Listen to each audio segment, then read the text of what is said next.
তাহলে আজকে পড়ার মধ্যে দ্বিতীয় অধ্যায় সেট ফাংশন। সেট ফাংশনের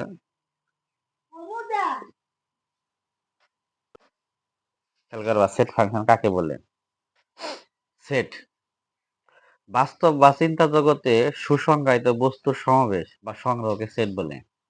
সংজ্ঞাটা কি বলছে? সংজ্ঞাটা কি বলছে? বাস্তব বা চিন্তা জগতে সুসংজ্ঞায়িত বস্তুর সমাবেশ বা সংগ্রহকে সেট বলে। এটা মনোযোগ দিয়ে কিন্তু খেয়াল করবা, এই সেটের সংজ্ঞাটাকে মুখস্থ করবা, মাঝে মাঝে আসে ক নাম্বারে।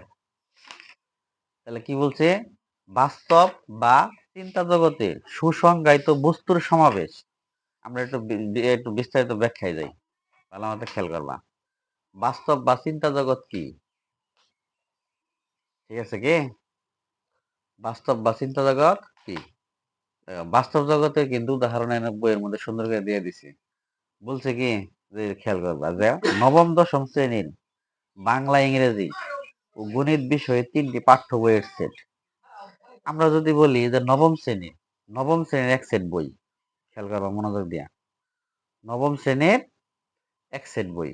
আচ্ছা, নবম শ্রেণীর এক সেট বই বলতে কি বুঝি? নবম শ্রেণীর এক সেট বই বলতে কি বুঝি? মানে নবম শ্রেণীতে যদি 10টা সাবজেক্ট থাকে, 10টা সাবজেক্ট হইলো নবম শ্রেণীর এক সেট বই। কথা কি বুঝছো না বুঝো নাই? হম, এটা হলো নবম শ্রেণীর এক সেট বই। আমরা যদি বাজারে যদি ডিনার সেট কিনতে যাই, আর ডিনার সেটের মধ্যে যা যা থাকে সেখান থেকে যদি একটা জিনিস কম দেয়, ওটা কি কেউ কি কিনবা? কেউ কিনবে না। ওইটা হলো তার মানে কি ডিনার সেট হয় নাই। ডিনার সেট হয় নাই। ডিনার সেট হইতে গেলে কি করতে হবে? ডিনার সেটের মধ্যে যা যা থাকা দরকার সবই কি ডিনার সেটের মধ্যে থাকতে হবে। ওইটা হলো ডিনার সেট। কথা কি বুঝছো না বোঝা নাই? এটাই হলো সেট। সেট মানে সুসংজ্ঞায়িত বস্তুর সমাবেশ। মানে অনেকগুলা জিনিস নিয়ে সুন্দর করে সাজানো নামে হইলো কি সেট। সাজানো নামে কি সেট। যেমন এক সেট ডিনার সেট, তারপরে তোমার নবম দশম শ্রেণীর এক সেট বই, জগ সেট, গ্লাস সেট, আছে না এরকম সেট? এগুলোর নাম হইলো কি সেট। এগুলো বাস্তব জগৎ। আবার সংজ্ঞায় বলছে কি চিন্তা জগৎ। চিন্তা জগৎ মানে কি? যেমন আমরা যদি বলি যে এ একটা সেট, এই সেটের মধ্যে 1 2 3 এরা হলো এই সেটের উপাদান। এরা হলো কি এই সেটের উপাদান। উপাদান বলতে কি বুঝি? মানে এই সেটের সদস্য। এই সেটের কি সদস্য। এটা হইলো তার মানে 1 2 3 হইলো এই সেটের সদস্য বা উপাদান। তাহলে এই যে 1 2 3 এগুলা কিন্তু চিন্তা জগতের হিসাব। কোন জগতের হিসাব? চিন্তা জগৎ। এই 1 2 3 এগুলা কি আমরা বাস্তবে চোখে দেখছি? যে 1, এই যে রাস্তায় হাইটে যাইতেছে 1, এরকম আছে? এগুলো চিন্তা জগতের সেট। এগুলা কোন জগতের সেট? চিন্তা জগতের সেট। যেমন আমরা যদি বি একটা সেট ধরি, এটা যদি আমরা বলি এবিসি একটা সেট আমরা বানাইলাম, এটা অক্ষরের সেট। এবিসি একটা অক্ষরের সেট। তাহলে এখন এই এবিসি, এই বি সেটের উপাদান হলো এবিসি, এটা হলো চিন্তা জগতের সেট এবিসি। কথা কি বুঝতে পারছা? এগুলো চিন্তা জগতের সেট। আর আমরা আগে যে বললাম ওইগুলা কি বাস্তব জগতের সেট। চিন্তা জগতের সেট নিয়ে আমাদের আলোচনা, প্রচুর সেট আছে চিন্তা জগতের। সেটের এটা হলো উদাহরণ যে নবম দশম শ্রেণীর সেট, এ সমান সমান 1 2 3, বি সমান সমান এবিসি, এগুলাই সেট। সেট প্রকাশের পদ্ধতি হলো দুইটা। কয়টা? সেট প্রকাশের পদ্ধতি কয়টা? দুইটা। নাম্বার 1 খেয়াল করবা, নাম্বার 1, এক নাম্বার কি সেট গঠন। সেট গঠন পদ্ধতি। সেট গঠন পদ্ধতি। 2 নম্বর হলো কি সেট তালিকা পদ্ধতি। তাহলে সেট কয়টা পদ্ধতি? একটা হলো সেট গঠন পদ্ধতি, আর কি সেট তালিকা পদ্ধতি। কথা কি বুঝছাস না বুঝো নাই? কথা কি বুঝছা? তাহলে সেট প্রকাশের পদ্ধতি হলো দুইটা, হলো সেট গঠন আর হলো সেট তালিকা। এই দুটো নিয়ে আলোচনা করব।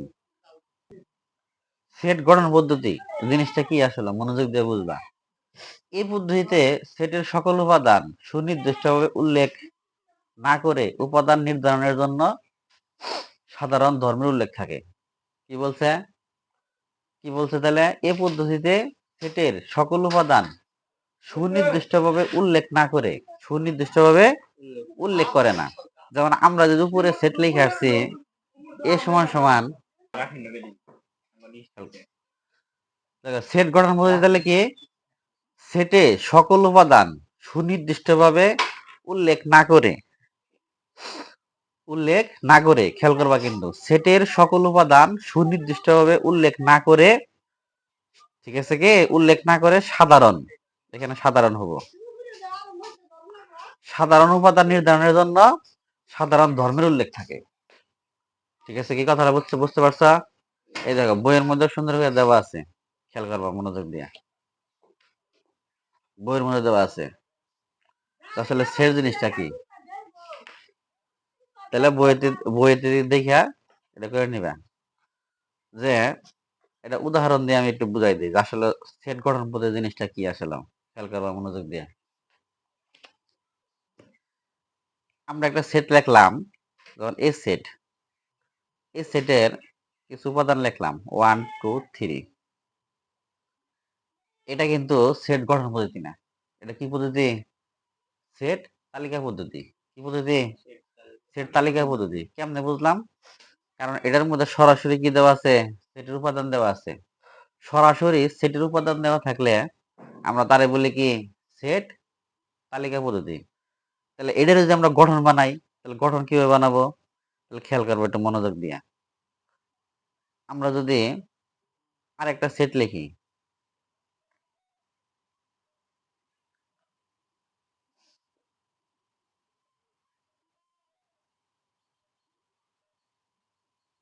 এবং খেয়াল করবা আমরা একটা সেট লিখছি এ সমান সমান ওয়াই সাবজেক্ট ওয়াই পূর্ণ সংখ্যা, ওয়াই কে পূর্ণ সংখ্যা এবং ওয়াই কিউব, এটা কি বলা হয়? Less equal 18। তার মানে কি বলছে এখানে? ওয়াই পূর্ণ সংখ্যা, মানে ওয়াইটা হবো কি পূর্ণ সংখ্যা। এরপরে বলছে কি ওয়াই কিউব 18 সমান 18 দিয়ে কি ছোট, মানে ওয়াই কিউব 18 ওয়াই কিউবের যে মানগুলো হবো সেই মানগুলা কার সমান হবো? 18 সমান হবো, 18 দিয়ে কি হবো ছোট হবো। একটু খেয়াল করবো মনোযোগ দিয়ে। আগে যে সেট লিখছিলাম এই সেটে উপাদানগুলো সরাসরি দেওয়া আছে না? আর এই সেটে কি সরাসরি উপাদানগুলো দেওয়া আছে? দেওয়া আছে কি? তার মানে যে সেটের উপাদানগুলো সরাসরি দেওয়া না থাকে তারে বলি আমরা কি সেট গঠন পদ্ধতি। কথা বুঝতে পারছো কি? তার মানে কি গঠন পদ্ধতি বলতে কি বুঝি? মানে সেটের আসলে ধর্মটা কি, সাধারণ ধর্মটা কি, ওইটা প্রকাশ করে। কথা কি বুঝতে পারছো? সেটের সাধারণ কি প্রকাশ করে? সাধারণ ধর্ম প্রকাশ করে, কিন্তু সরাসরি সেট প্রকাশ করে না। একটু খেয়াল করা মনোযোগ দিয়ে, এটা কিন্তু সরাসরি সেট প্রকাশ করছে। যেমন এ সমান সমান কত 1 2 3 প্রকাশ করছে না? আমরা যদি বলি এর উপাদান কে কে, এখানে কিন্তু যে কেউ বলে দিতে পারবো যে এর উপাদান হলো 1 2 3। কিন্তু আমি যদি বলি নিচেরটায় যদি বলি যে এখানে এর উপাদান কি, এখানে কিন্তু সরাসরি এর উপাদান কেউ বলতে পারবো না। বলতে পারবা? এটা বলতে গেলে তার অঙ্ক করতে হবে, অঙ্ক করে তারপর বাই করতে হবে। কথা কি বুঝছা না বোঝা নাই? তার মানে গঠন পদ্ধতি কাকে বলে? যে সেটে সরাসরি উপাদানগুলো দেওয়া থাকে না তারে আমরা কি বলি? গঠন পদ্ধতি। কথা কি ক্লিয়ার? আর তালিকা পদ্ধতি তাহলে কোনগুলা? যে সেটে সরাসরি কি থাকে উপাদানগুলা দেওয়া থাকে তাকে কি বলি আমরা? তালিকা পদ্ধতি বলি। কথা কি বুঝতে পারছা না বোঝা নাই? হুম, কথা ক্লিয়ার? তাহলে আমরা উপরের সেটটারে বলবো তালিকা, নিচের সেটটারে বলবো কি গঠন। তবে তোমাদের সবচেয়ে বেশি কমন হলো এই গঠন থেকে কিভাবে তালিকা নিতে হয়, এই জিনিসটা আমাদের মনোযোগ দিয়ে শিখতে হবে। কারণ প্রত্যেকটা সৃজনশীল অঙ্কে গঠন দেওয়া থাকবো, তালিকা নিয়ে তারপরে কি করতে হবে? অঙ্ক করতে হবে। কথা কি বুঝছো না বোঝা নাই? হ্যাঁ বুঝছো কি? এখন আমরা ওই পদ্ধতিগুলো একটু শিখবো। দেখো আমরা উদাহরণ 2 একটা অঙ্ক করবো, খেয়াল করবা। বি সমান সমান এক্স সাবজেক্ট এক্স কমা 28 গুণনীয়ক সেটটিকে তালিকা বুঝে প্রকাশ করো। কথা কি বুঝতে পারছো? কি বলছে ডাকটা, কি বলছে? বি সমান সমান এক্স সাবজেক্ট এক্স কমা 28 গুণনীয়ক সেটটিকে তালিকা বুঝতে প্রকাশ করো। আমাদের সেটকে তালিকা বুঝতে কি করতে বলছে? প্রকাশ করতে বলছে। উদাহরণ 2। কথা কি বুঝছো না বোঝা নাই? এই উদাহরণ দুইটা আমরা কিভাবে করতে পারি খেয়াল করবা। 28-এর গুণনীয়ক বলতে কি বুঝি আমরা? 28-এর গুণনীয়ক, 28-এর গুণনীয়ক, 28-এর গুণনীয়ক সমূহ কি? 28-কে কি কি সংখ্যা দিয়ে ভাগ করা যায়? মনোযোগ দিয়ে খেয়াল করবা। 28-কে কি কি সংখ্যা দ্বারা ভাগ করা যায়? এরাই হলো 28-এর কি গুণনীয়ক। কি কথা বুঝছো না বুঝো নাই? যদি বলি 30-এর গুণনীয়ক কি, তাহলে 30-কে কি কি সংখ্যা দ্বারা ভাগ করা যায়? ওরা হলো কি 30-এর গুণনীয়ক। কথা কি বুঝতে পারছা? যদি বলি 50-এর গুণনীয়ক কি, তাহলে 50-কে কি কি সংখ্যা দিয়ে ভাগ করা যায়? ওটা হলো 50-এর গুণনীয়ক। এখন আমাদের বলছে কি যে 28-এর কি বলছে? 28-এর গুণনীয়ক। কথা কিন্তু বুঝবো মনোযোগ দিয়া। 28-এর গুণনীয়ক, 28-এর গুণনীয়ক 1। আচ্ছা 1 দিয়ে 28-টা ভাগ করা যায় না? 2 দিয়ে 28-টা ভাগ করা যায় না? তাই তো। আচ্ছা 3 দিয়ে 28-টা ভাগ করা যায়? যায় না। 4 দিয়ে যায়? 4 7 28 যায়। 5 দিয়া যায় না। 6 দিয়া যায় না। 7 দিয়ে কিন্তু 28-টা ভাগ করা যায়। 4 7 28। 8 দিয়া যায় না, 9 দিয়া যায় না, 10 দিয়া যায় না, 11 দিয়া যায় না, 12 13 14, একবারে 14 দিয়া যায়। 14 গুণে কত? 28। আবার একবারে যায় 28 দিয়া, দেখো বলে 28 দিয়া, 28 দিয়ে ভাগ যায়। 28 দিয়ে কি যায়? ভাগ যায়। তাহলে এই যে 28-এর গুণনীয়ক বলতে আমরা বুঝতেছি এই কটা সংখ্যাই হলো 28-এর কি গুণনীয়ক। মানে এই কটা সংখ্যা দিয়ে 28-টা কি করা যায়? ভাগ করা যায়। কথা কি বুঝতে পারছা? বুঝতে পারছো কি? এরা হলো 28-এর কি গুণনীয়ক। কি কথা ক্লিয়ার? তাহলে আমরা 28-এর গুণনীয়ক বলতে বুঝি 1 2 4 7 14 28। তাহলে তোমার কি বলছে? বলছে যে 28-এর গুণনীয়ক গুলা বের করো। তাহলে আমরা একটা সেট ধরবো। এ সেট ধরার পরে আমরা এই উপাদানগুলা খালি ভিতরে কি করবো?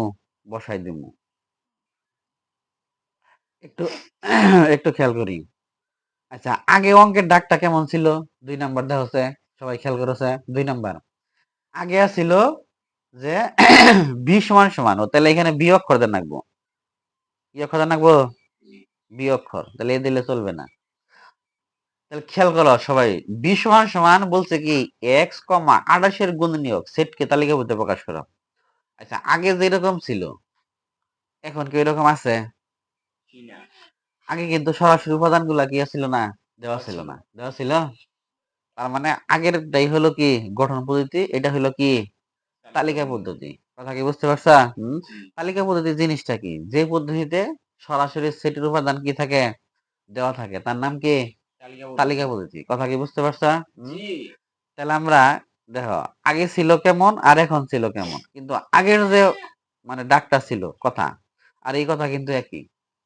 আগে শুধু কি আমাদের জিনিসগুলা কি বাংলায় লেখা দিছিল যে 28-এর গুণনীয়ক লেখা ছিল, আর এখন আমরা ওইগুলা কি করছি? বাইর করছি, অঙ্কে লিখছি।